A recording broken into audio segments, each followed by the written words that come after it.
Do you like to have fun with your investments? Well, today you're in luck because we're going to talk about how I actually endorse having some fun once in a while with your investments in what's called a cowboy or cowgirl account. So what this is an account where we know that we're investing most of our assets and our net worth inside of long-term diversified portfolios and rental real estate and things of that nature. But if we're doing a good job there, we know that there's a certain percentage of our portfolio that we can have a little bit of fun with.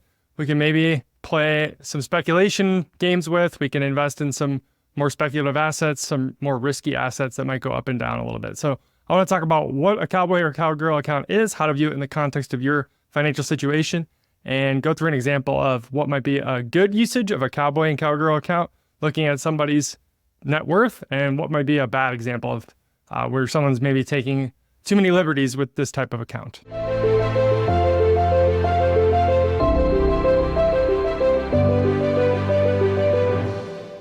So what is a cowboy or cowgirl account, and why do I call it that? What that is an account where we can kind of let your cowboy or cowgirl, your inner, wild child, run free in a very responsible way. Most people, they are interested in the stock market. Maybe they're interested in crypto. Maybe they're interested in NFTs, whatever it may be. Something piques their interest and they just have the itch to want to go chase it, right?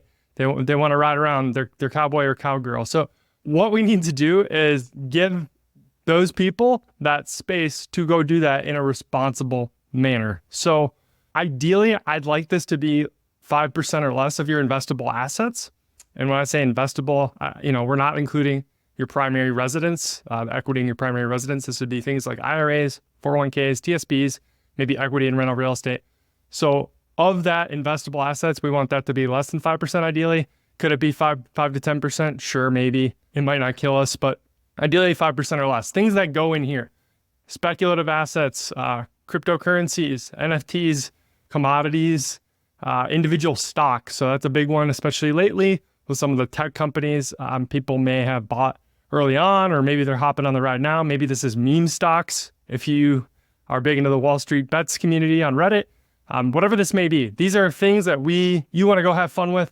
You just want to play around. I've got several clients that honestly, they know that it's not smart to put like too many eggs in these baskets, but they do like just kind of having that Robinhood or that E-Trade or that whatever that is account that they can kind of play around with, have fun with, and not take it too seriously, knowing that, hey, we could lose significant amounts of money in here and it wouldn't affect our financial future because we're doing such a good job taking care of business in the other part of our financial life. So I think principles for this cowboy or cowgirl account. So what it does is it allows us to be boring with the majority of our investments in net worth. We can be really confident knowing that we're going to stay invested for really, really, really long periods of time, like many decades, in diversified portfolios of stocks and bonds, in rental real estate, whatever those long-term diversified proven investments may be.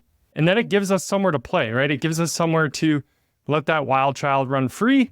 We have to assume, again, in the back of our head that it's going to zero and be okay with that. So if we're going to take 5% of our investable assets and put it in a meme stock and maybe a cryptocurrency, we have to be okay knowing that tomorrow it could be down 80% or it could go to zero a year from now. And we're not going to lose sleep over that. That's kind of what we have to have in our mind. We have to have that assumption.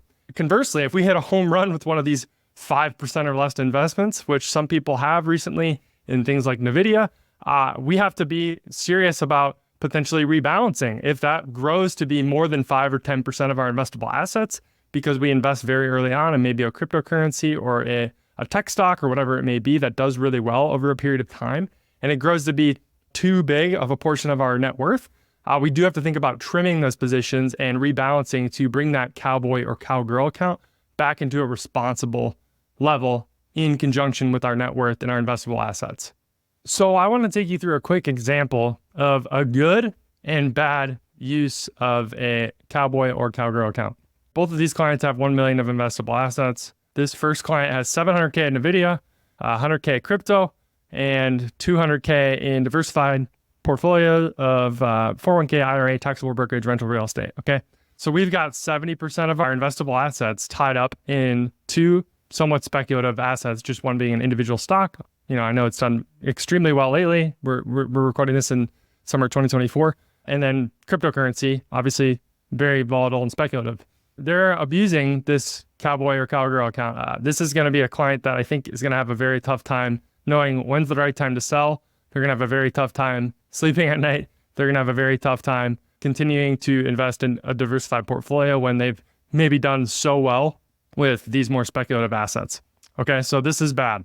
We don't want this. On the other side, conversely, let's look at this example 2 client. 40K of NVIDIA, 15K of crypto, and $945,000 of 401k IRA, taxable brokerage, rental real estate equity. So you can see this client, we take that, that's 55K. So they've got about 5.5%. So they're a little over that 5 rule, but not too far over. So 5.5% of their investable assets in the Cowboy account.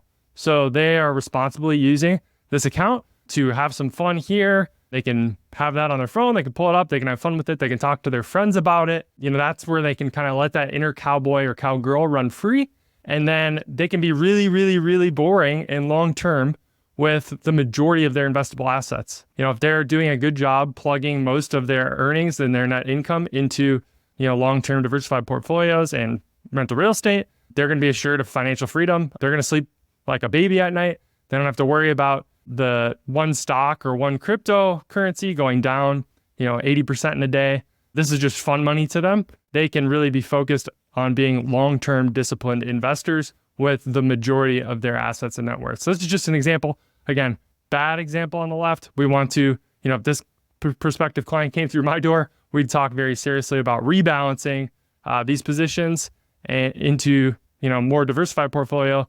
Get this number down to, that 5 to 10% of their investable assets. So in conclusion, a Cowboy or Cowgirl account is that side account we can have a little bit of fun with. We don't have to do this. Again, I want to caveat, just because I'm talking about this today isn't a recommendation to go do this. If you are fully set with your long-term diversified portfolio, that is awesome. That's what I do. I don't personally have a Cowboy or Cowgirl account. Some people don't need it. Me personally, I don't feel the urge to go play in the stock market like that. Others do, and that's okay if we do so responsibly. That's my only point. So again, we want to keep that to 5% or less of investable assets.